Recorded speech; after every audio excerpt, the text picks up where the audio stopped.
we were having lunch together during a break at one of the Marquette board meetings. And I happened to mention to him how influential Archbishop Tutu was, and that this concept is really the thing of all things that has stayed with us. We have a student organization called Ubuntu. The term comes up in lots of contexts, and how dear that is to people here. And so he asked about that and asked for some more information, unbeknownst to me for what real purpose.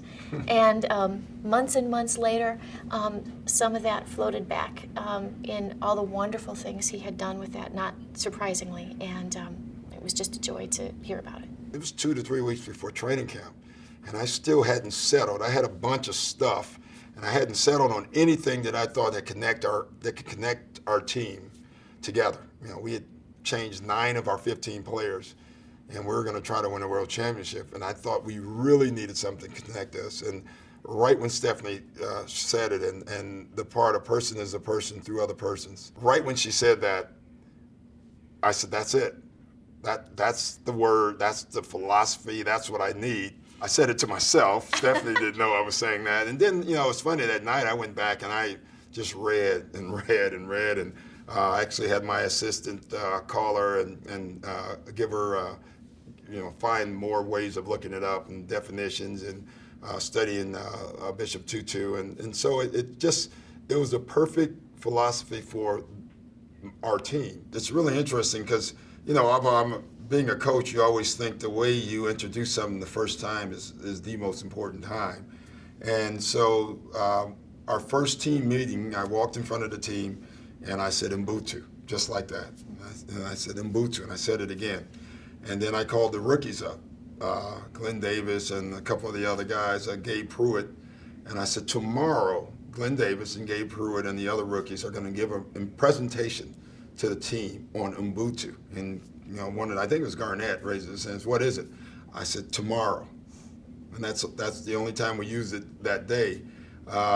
Then I brought the young guys up, and I actually gave them they didn't have to do any, I said they had to do the research, but I only highlighted it, so I gave them the exact stuff that I wanted them to look up and read about, and then present it in any way they wanted to. And I got to tell you, they were phenomenal. They were better than good. They were prepared, you know, and probably because they were trying to make the team. You know, I don't know if it was about being a team at that point. They were trying to make the team, but they were absolutely sensational. And they did it with emotion. They used examples from apartheid, and it was absolutely, and it caught the team immediately. This is very, very personal to me and very important to me. They perceived that, and they showed that the next day in front of the team. Well, you know, when people latch onto things, it's easy to commercialize them or to cheapen them somehow in the way that they're used. And I was asked earlier if I was concerned about it, and first of all, it's not mine. It belongs to the South African people, and it belongs to all of us. You know, that image that the Archbishop used is of a rope, you know, that all of these different twines in the rope are somehow strung together. You can't separate them.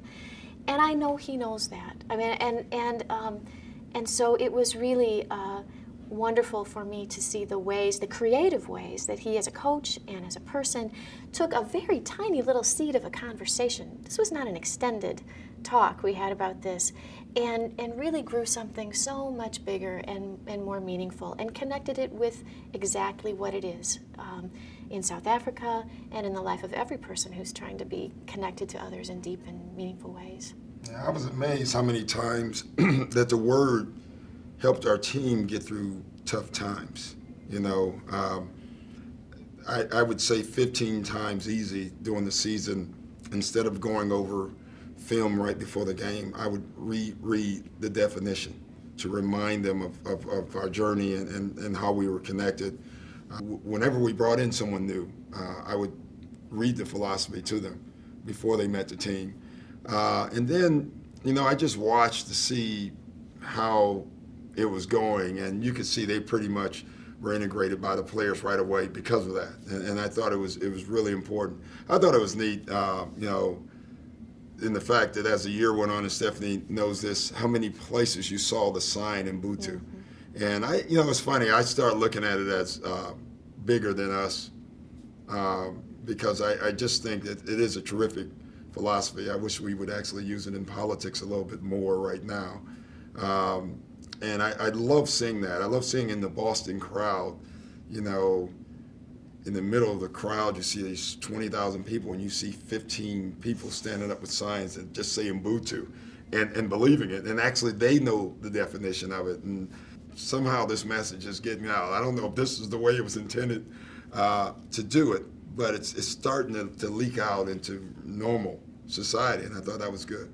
There aren't that many occasions in life when people that you know to be individuals of heart and quality and conscience win and do well. And so to be able to invest on that level, to be able to invest just in the excitement of the season and the Cinderella year and all of that was just a great gift. It wasn't Doc's intent to give me that gift, but in fact, he did anyway. Well, I'm going to ask Stephanie doing this year as well. We were hungry last year. Can we do it again? And does she have another word for me? If not, give me a plan. Whatever it takes. But I will say this before I let you go. I'm just amazed at right place, right time. You know, what if Stephanie had left? What if she had decided to eat lunch on the other side? And I still wondered later, and now that I'm thinking about it, is you had a purpose, I thought, of telling me about Ubuntu. And you must have saw the changes that we had in our team or something. Is that what it was? Well, I saw a desire in you just to connect with some of the deeper values at Marquette and in yourself. And in terms of what we have to offer as a place, that really is the best gift we can give. And so just to spend a little time talking about that. And I knew the season. I mean, I knew what had happened the previous season. Yeah. And it had been not the easiest of seasons. But I think your own connection to Marquette and who you are is what really touches me, and then and now. Oh, and being in the right place was huge for me. I mean, it really was. Because I honestly don't know, without that word, I think our season could have been different. And so it's amazing how little things, one word, can change things.